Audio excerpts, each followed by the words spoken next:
Hey guys, today I'm going to run you through building a quick drop using some of the elements that we've actually made in the previous two tutorials, so the bass and the drums, and then tying them together and making them into something a bit cohesive. So this is what we're going to be covering today.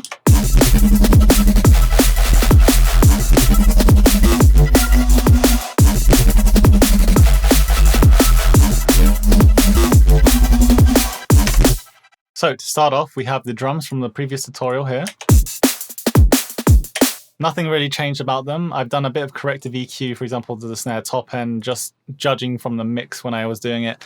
You know, I felt like it needed a bit more bite, but that's just down to taste and how you kind of come across things. So if we go ahead and load the faceplant patch from the previous tutorial, and we open up here, and if we listen to it,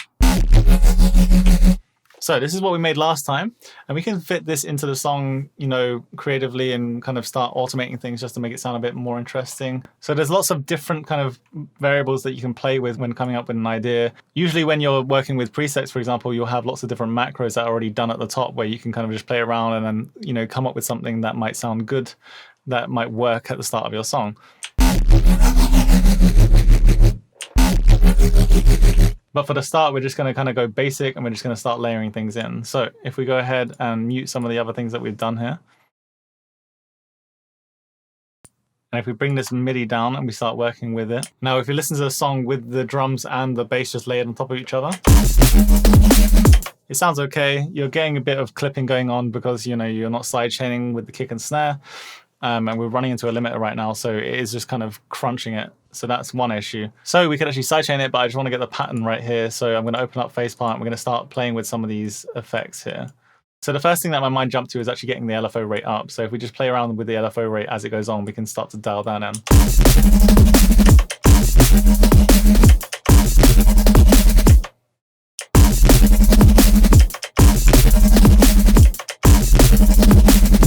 So there we go. That's pretty much what I landed up there. So after that, we could actually do some sidechaining. We could use a compressor to sidechain and use the sidechain inputs, or we could use sidechaining methods like using a volume envelope or an LFO to then sidechain using automation, which is what I prefer. I'm not going to dive too much into the sidechaining method I use. I'm just going to do it. But basically, it's kind of a hybrid between using ghost notes to trigger. So you see these ghost notes, and also using an LFO. So if I drag in my sidechain here, and I'm going to route my CV up to this point here,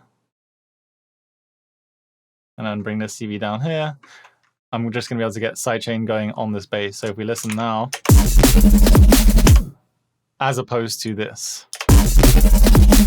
as you can hear, it's kind of crunching. I can really feel on my sub pack as well that the bass is just not kind of sitting nicely with the kick because they're both fighting for that space. You could probably hear if I solo these out here with this imager. So if I open this up, as you can hear, they're going to be fighting for this room down on the low end. And then if I sidechain, it's going to sound a lot better.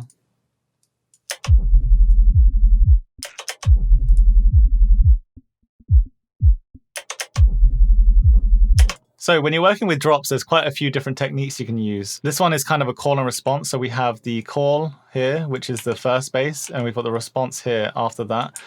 And then we have the first bass coming back. And then there's almost a response here in the form of the same bass, but it's just these one bar sections that kind of helps build that story where I'm going from call to response, back to a call, and then having a response. In electronic music though, mostly we have ideas in forms of 8-bar phrases. So we have 4 bars here and we have another 4 bars here. And then when this 4-bar phrase ends here, we're going to loop back around to the start of the 8-bar phrase. So usually at the end of the 8-bar phrase here, we're going to have some kind of variance on either the notes, or we're going to have a fill here or something just to break up the flow of that phrase. So if we have a listen to the original phrasing here.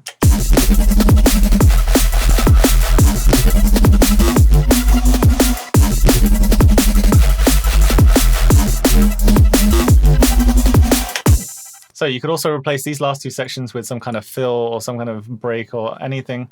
A lot of the time in, for example, dubstep especially, you'll have like an 8-bar phrase or maybe even 16-bar, and then you'll have like maybe 4 to 8-bar build up into another section of the drop. And that kind of helps build more energy within the drop itself because you're kind of building tension again with another build up very quickly. So if we go back into layering our synths, I'm going to actually load a patch that I made for Faceplant's sound bank. So if I go to bass hard and scroll down, it's called Noise to Meet You. And this is just a phase oscillation bass. I actually did a bit of a tutorial in it in one of my other drum and bass tutorials, but it sounds a bit like this. So you can end up just playing around and coming up with some patterns here. For example, I just wanted some kind of percussive element. You could also end up just having sustain here, maybe just to kind of, you know, be similar. So if we listen to them both here. So that could work. This just completely depends on your songwriting style and what you actually want out of the song itself. So if we listen to the pattern that we've got now using these notes, we've got this. And then we can keep going on and adding in more different variations using the first bass.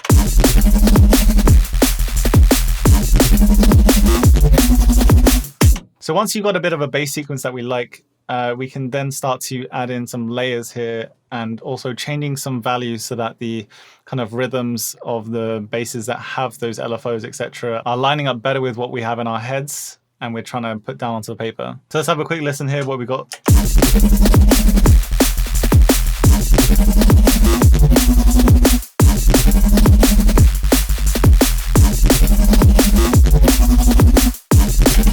So for example, if I wanted to start having things slower, I could automate the LFO rate here and just bring this down, for example, on this note. Let's have a listen and just play around with it.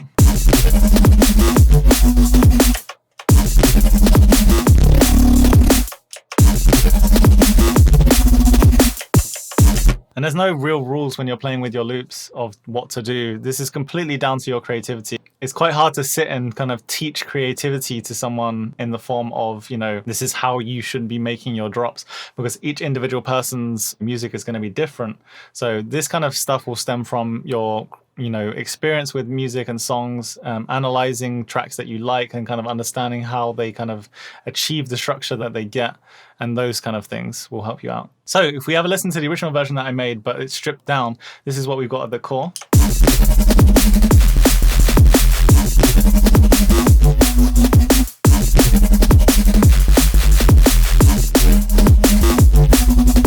So one of the most important things is actually to get your levels correct. So what I usually use is my sub pack along with span. So the sub pack I don't actually use on its own and just, you know, using that to reference levels. I actually use span to check that I'm making the right decisions alongside my sub pack. Because what I find is if I just only use something like the sub pack or my monitors or my headphones, is that I can wildly over or underestimate how loud something should be in the mix. So understanding your tools very well, so for example span or any kind of visualizer, can really, really help you kind of dial in those decisions and understand why you should be making those certain choices. So for example, like I've talked in my previous tutorial briefly, is that in my version of span, because I have a different slope, so my settings are here, so I have my slope at 2.3. So on my version of span, I should be hitting around here for my sub bass. So if we have a listen right now to what we've got on this song so far.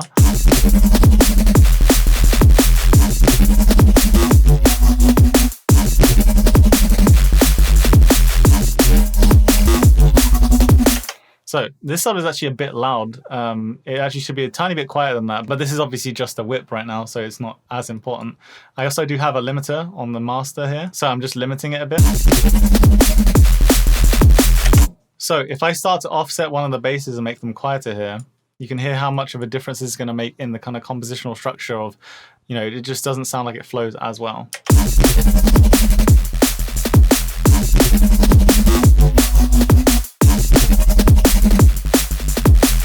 This is where you're going to start leveling things out as they're playing and just kind of feeling where things should be sitting, especially if you're like pushing into a limiter as well.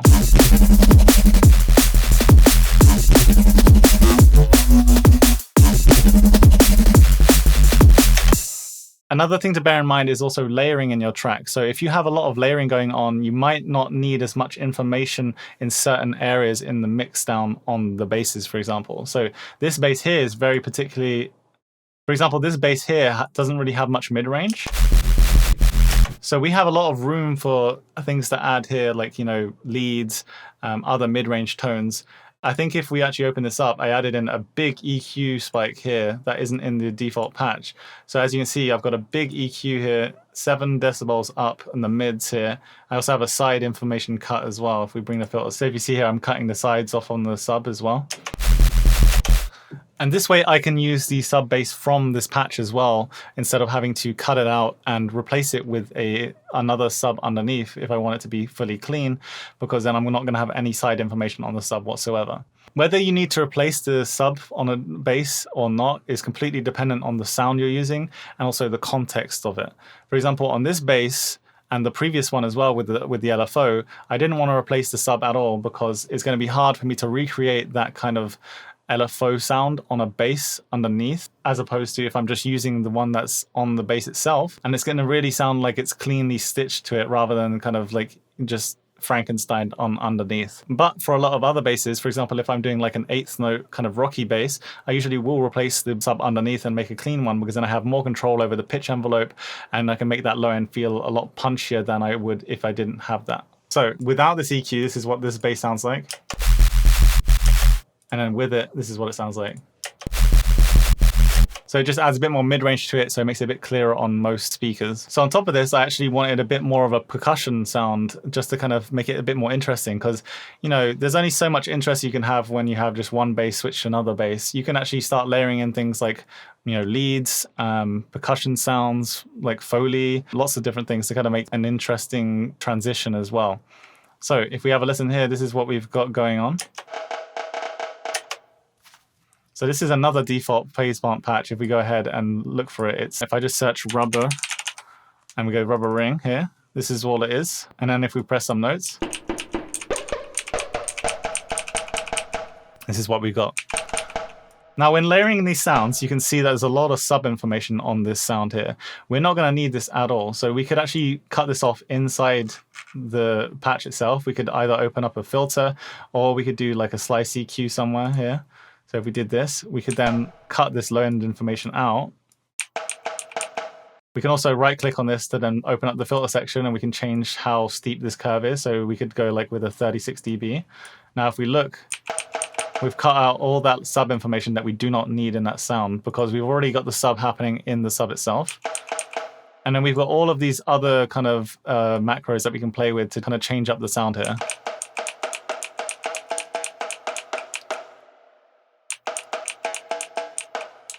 Now, when working with things like detune and unison, etc., you've got to bear in mind the kind of mono compatibility of these sounds. So, for example, if I open up Ozone Imager and I mono this signal here, so if I mono that, and now if we listen in mono, listen to how the transient changes as I up this detune here.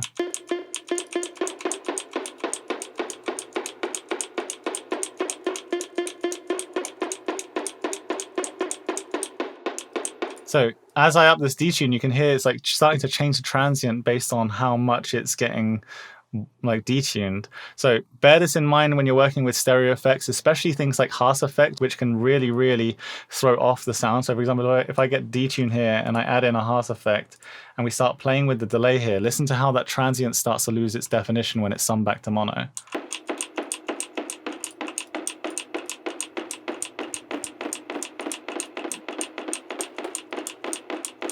So it's not as clean as it would be if it was done with some kind of stereo effect that actually doesn't mess with the stereo information too hard.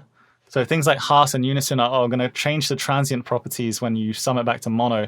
And this is really important to know, because when people are listening on devices like phones, small speakers, even in rooms where they have a stereo setup where the audio is kind of mixing in the air, you're going to have that transient information kind of softening up. And it's not going to sound as precise as you wanted it to be. So it's just good to keep in mind. So I'm going to remove the mono and we're going to listen to this. So now that I've layered this in with the bass, I'm going to listen to them soloed. And this is the bass with the pluck on top of it. So this is a sound layered on top, but with a bunch of effects. So if we get rid of the slice EQ, the micro shift, the Valhalla room, and then these send effects, if we listen now, this is the raw sound with the bass underneath. Sounds fine. I've also edited the reverb a bit, I think, like I've downed it a bit in this. Added, I think I've upped the ring mod a bit, brought the detune a bit, and then I think that's pretty much it. I think edited some of the settings in this reverb here to make the room a bit shorter, etc., because I think it was just ringing out a bit too much, as well as with the release and decay of these sounds.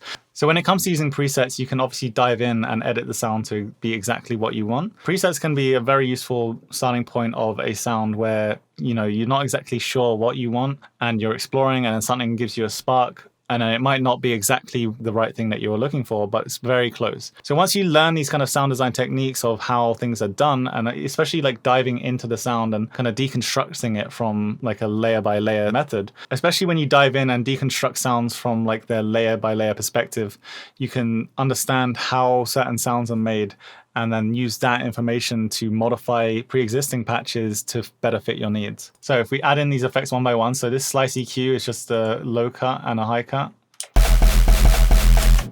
So if I get rid of the sub here, then this micro shift, this is actually a stereo effect. So this will mess with the transient in the stereo information when you're summing to mono, but there's different modes, for example, in this micro shift. So I've used one that doesn't really mess with it too much, but seeing as this isn't really going to be like a snare, I'm not as worried with losing some transient information when it gets summed to mono as I would be like with a snare. Then we've got a reverb here. This is an insert reverb. So this one's just very slight. And then we have a send reverb here, which is used more for automation and creative effects, but we're going to go into that in another tutorial. So with the lead layer, the bass layer, and all the drums, etc., this is what it sounds like so far.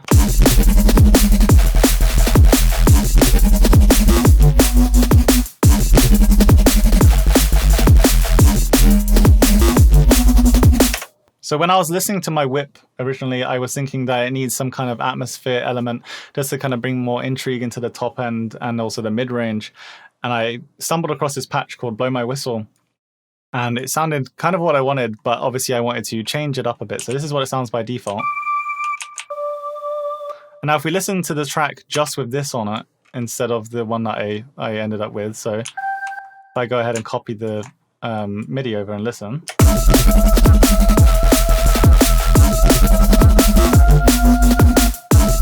It sounds a bit basic and it's not really that interesting. So what I ended up doing was I ended up adding some stuff into the actual patch itself. So I added the distortion to add a bit more bite to the top end, which sounds a bit like this. So without it, with this really started to drive that tone out. So if we listen with the whole mix here. So we're getting there. Then what I did is I added an ensemble, which is basically a unison, but it's a really, really cool sounding one. So if we listen on the solo here, this is what it sounds like. Just adds a lot of detune. So I've obviously upped the spread here and the mix is 100%. Now this is what it sounds like in the context. So still not there. I wanted to add a trance gate to add a bit more choppiness to it. So we've got a trance gate on here. This is just basically going to make it sound like it's stuttering. It's just on a 16th note pattern. You can enable and disable like which quadrants you want active here by just clicking. I'm pretty sure the default starts like this, like that, but I offset it so that it's you know, correct with the pulse of the song here. So with the trance gate on, this is what it sounds like in the mix. So we're getting there slowly. We're just adding it layer by layer. Then what I did is added a chorus. This kind of washes it out a bit more. And obviously, you know, you can play around with the settings in the chorus, like it's completely down to you. I added a bit more delay, so it has that bit of a ringy sound to it.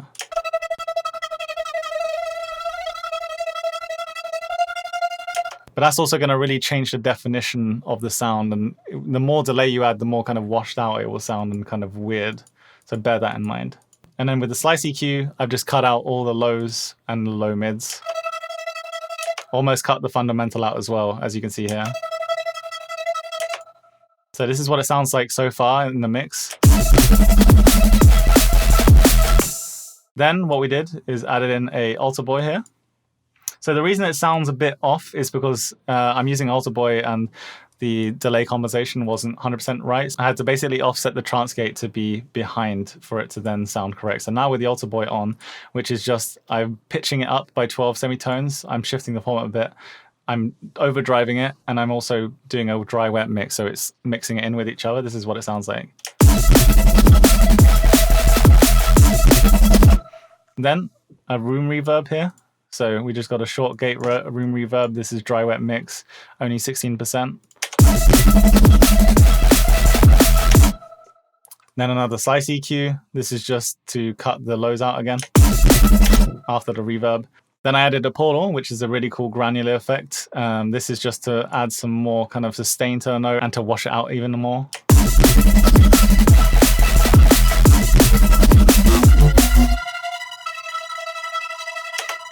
And then on top of that, another reverb. This one's Bright System on Valhalla Room, which is actually like a really cool kind of long reverb. But you can use whatever kind of effects you want to then make whatever patch you're trying to use fit into the mix a bit better.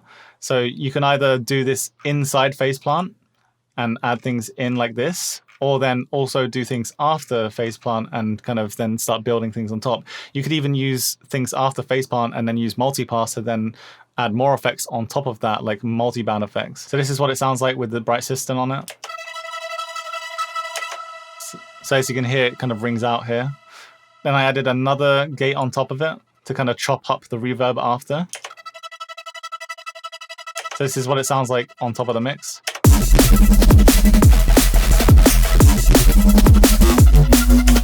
So after that, I added a halftime, but this is actually a creative effect because I'm using it for automation, and we'll get into that in the other tutorial.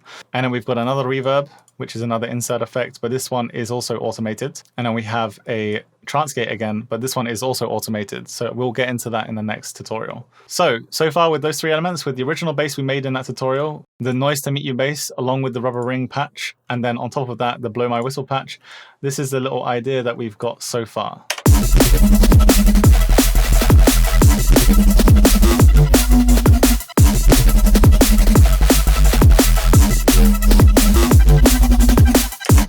So in the next tutorial, we're going to be pushing this loop a bit further with some automations of effects and parameters and showing you some cool tricks that you can use to make things not sound so static and kind of, make them evolve a bit more. Hope this tutorial helped you out. Remember that you can use my code Protostar on Subpack and Kilohearts site for 15% off Subpack and 10% off any Kilohearts plugin or subscription. Use the link in the description below for the Kilohearts one before you use the code, otherwise it won't work. And yeah, big thanks, and I will see you in the next episode. Bye.